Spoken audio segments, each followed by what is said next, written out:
అన్నారు, ఎవరు పట్టించుకోలే.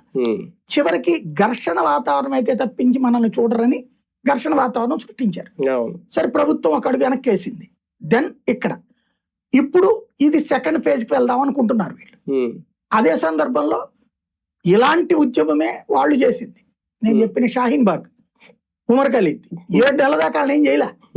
7 నెలల తర్వాత ఆడు ఇప్పుడు దాకా లేడు. మీరు ఇలాంటి యాజిటేషన్ చూస్తే కన్నయ్య కుమార్ గుర్తుంది కదా, పట్టేళ్ల ఉద్యమం గుర్తుంది కదా, ఇవన్నీ ముఖలో వచ్చి పబ్బలో కొట్టుకుపోయేవా లేకపోతే ఇప్పుడు మరింత డీప్ గా వెళ్తాయి అనేది చూడాలి. మరొక ప్రొటెస్ట్ కి వెళ్లే ముందే ఈ కాక్రోచ్ పార్టీ విషయంలో ఒక సీరియస్ డెసిషన్ ఏమైనా ఉండబోద్దా? ఏమీ ఉండదు, వీళ్ళది యాక్టివిటీ నడుస్తుంది. క్రమంగా వాళ్ళకి డిస్ప్యూట్స్ వస్తున్నాయి. ఇప్పుడు సౌరదాస్ కి అభిజిత్ దుప్కేకి పడట్లేదు, అశుతోష్ రాణాకి సౌరదాస్ కూడా పడట్లేదు. విజయ్ దహియా ఆల్రెడీ బయట పెట్టబడ్డాడు, ఇతనికి సంబంధించిన జాతకాలు బయట పెడుతున్నాడు. ఈవెన్ వీళ్ళు ఎవరైతే ఇన్ఫ్లుయెన్సర్ పిలుచుకొచ్చారో ఆ ఇన్ఫ్లుయెన్సర్స్ తల్లులే అమ్మల్ని అక్కలే తిడుతున్నారు, మా తెలియని మా బిడ్డలు నాశనం చేశారని.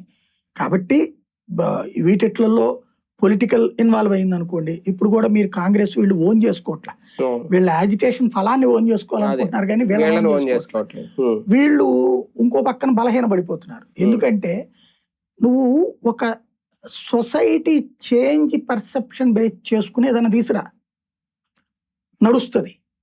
ఇది నీటు అయిపోయింది. నీ